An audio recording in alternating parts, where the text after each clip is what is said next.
Well, you're a long snapper, and the only time a fan ever hears about you, guys like you guys in your position, is if there's a mistake. So there's a lot of pressure. There's a lot of pressure on being someone that basically people don't know much about. How do you deal with that as a football player when, especially in a time where guys are, their brands, their personalities? So really, it's not just me, it's all the specialists, the kickers and punters as well. It's really a muscle memory thing after you've done it a few times, a few years. You don't really get as nervous as much as you think you would because it's repetitive every day and you just keep practicing your craft. And yes, playing in front of 50,000 plus people may seem nerve-wracking, but from experience, I feel like being in front of 10 people and trying to perfect it in front of them is more pressure-like situation than it is in front of 50,000 people. Well, you've done that. You've gone to a lot of camps, and I've heard that those camps could be extremely competitive. So do you learn something about dealing with pressure when you're going up against other specialists that have your craft? So when you go to other camps and you got people in your same groups, just specialists, it's very competitive, very pressure-oriented, and they like the message. They try to get in your head, they'll throw turf on the football or spray water because they know how tough that situation is and know what they can do to mess you up or try to mess you up. And guys on the field do the same thing. What's one of the most interesting things dudes have done in the heat of battle? One thing I was out there, I was thinking it was last year, I was playing against Wake Forest or Duke. One of the guys comes up there and he starts yelling my name, and then he started talking about one of my family members, and I was just like, that's a little weird. I was like, I ain't never heard that before, so I was like, all right, but I mean, I still end up doing a great job. What is sort of the typical thing that guys do? They'll just really yell and try to throw the cadence off, or just really just try to get in your face a little because they can't get too much in your face or it'll be a penalty. Now, do you have someone lined up right on you for punts very often? I know you do for like the field goals and extra points, but what about for punts? Punts, they do not. They changed the rule. NCAA changed the rule where they have to be outside of my shoulders, but They can line up in the gap? yeah, they have to line up in the gap. So the physicality, a lot of people think about your position when they do. They recognize the skill aspect, but the physical aspect, that's the next level, and that's what could get you to the next level. Kind of take me through what's involved with that. So really, we're long snappers. We're not the biggest guys out there, we're most athletic, but with our strength coaches and everything, they try to get us in the best shape as possible to deal with 300 plus pound people, and then they try to get us in the best shape to run down the field with linebackers and DBs because essentially you got to be able to do both, and to get to the next level, if you can't handle that, then a lot of people won't like it.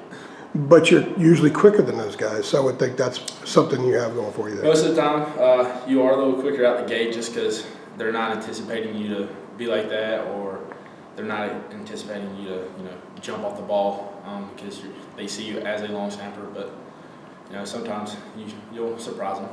All right, so it's 4th and 7. You guys had the ball at like the 38. You got to run out there and snap the ball. What are you doing? What are you focusing on between then and the snap? And then, of course, you got to count and release. So really, when I first got there, I look at the play clock because everything's on me, and I try to make sure I don't mess up what I got to do and get it. Because once I line up, everybody else gets lined up, and that's when we get the cadence. So I try to get out there and get set before everybody else does. And then once that happens, I don't really worry too much about the snap. I think about what I'm going to do, think about the guys in front of me, and how I'm going to get down the field and help my team out. Now, in punt coverage, guys have lanes. I would assume you have a lane as well. You're just like everybody else. Yeah, so in my lane, I really just run outfield, try to keep outside leverage. Don't let them bounce it on the outside of me, and keep it contained. That way I fold him back into the other guys. Now, what got you into snapping? My dad got me into snapping. He was about middle school. He's like, son, listen, we need a long snapper. I'm going to make you snap. I know you don't want to. I was like, all right, I'll do it for you. And then it just happened from there. And the years passed. I started getting better at it. And then I realized I could go to college for it. And sophomore year in high school, and I got my first offer. So I was like, okay, I kind of like this a little bit. Did he do it for that? Because maybe he saw you weren't going to be huge, so that's a way to get the play in college? At first, he was like, we need just a snapper. And then he started realizing people can go to college for it, and then he started realizing that I'm not the fastest or the biggest guy out there, so he's like, you know what, if this is your way to college, let's do it. But you did play on the OL in high school and stuff. Yeah, so in high school I played a couple different positions. I practiced a lot at tight end and fullback, but I mainly played linebacker in high school. I thought you may have played guard or a little bit of time. No, with see guard. that's one thing a lot of people don't realize is usually a long snapper will play O-line, but I played linebacker, and that was what kept me going. I loved it because in high school I didn't really practice long snapping as much throughout the week for games because I had to prepare and I get ready for Friday night games with schemes and formations and all that. So I was studying film and doing all that for them instead of really focusing on long time because I don't have an hour out of my day to go take time when I need to be practicing linebacker. Now, what kind of drills do you do outside of the snapping? How many of the physical drills, the skills drills do you do that the other linemen do? So yeah, I do bag punch drills with the linemen. I do strongman stuff with them. Then I do like some skill player drills such as like tackling circuits and shock and shed and etc. You know, if you're a football critic, you would know what I'm talking about. But other than that, that's pretty much it. The terminology changes a lot in football, as Jeremy will attest to, but yeah, I kind of understand what you're talking about. The next level. Ethan Albright went here, and he was a lineman here, and he ended up playing for a long time in the NFL as a snapper. What are your thoughts about the next level? Is it something that you think you'll have an opportunity to do? And if so, what do you need to do to more secure an opportunity? So yeah, I've definitely been thinking about that, and I definitely want to get there. I think I got a lot to do to get there. I think I need to be a little more consistent, and I would work on my blocking a little bit. But other than that, I think I just need to establish a plan just to help me get there. Are you big enough? Yes, I've been told this size right now is big enough, and I don't have to worry about that. It's just working on that craft and trying to perfect it. Now, at the next level, the long snapper, does he also snap for field goals and extra points, or do they have two guys? And I know you're doing both now. So yes, I've wondered the same thing. I wonder if they split duties, but they said they just have one snapper, and most of the time it's just one snapper, and they'll have a backup, but most of the snapper does both duties. So when you think about finishing up your fourth year here, in fact, Max said the other day, he said, we're gonna miss him. We're gonna be sorry to see him go.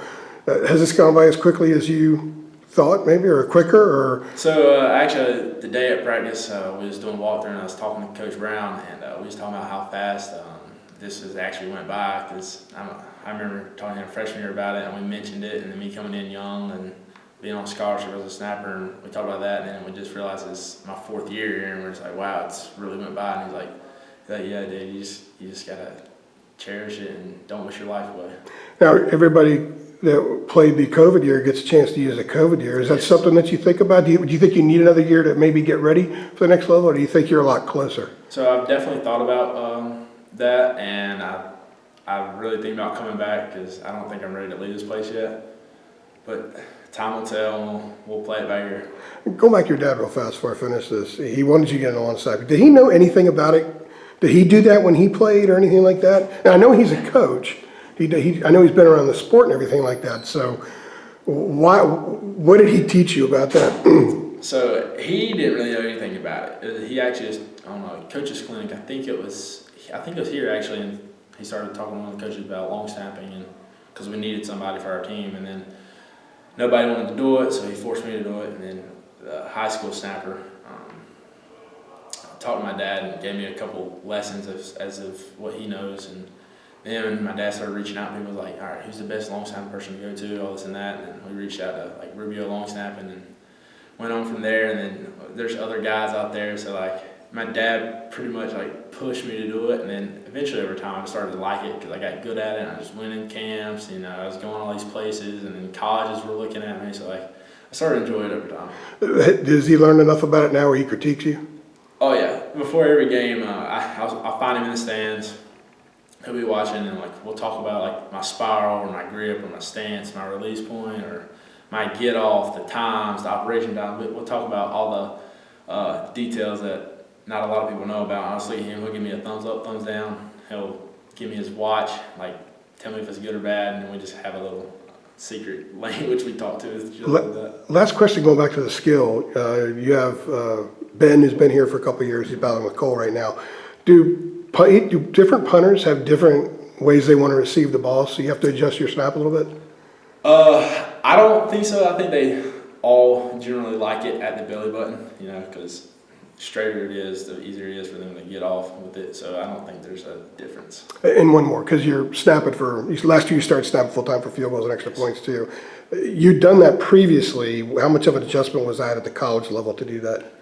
I think one thing I had to adjust to in college was the bigger guys. I had to, Right on you? put some size on me, get a little bit stronger, and trying to hold them up. Because, for example, last year when I played state and kicked a 50-yard field goal, I had like 2 or 3 linemen just sitting there on top of me. I was like, "Yep, I'm glad I, practiced for this and prepared for this one."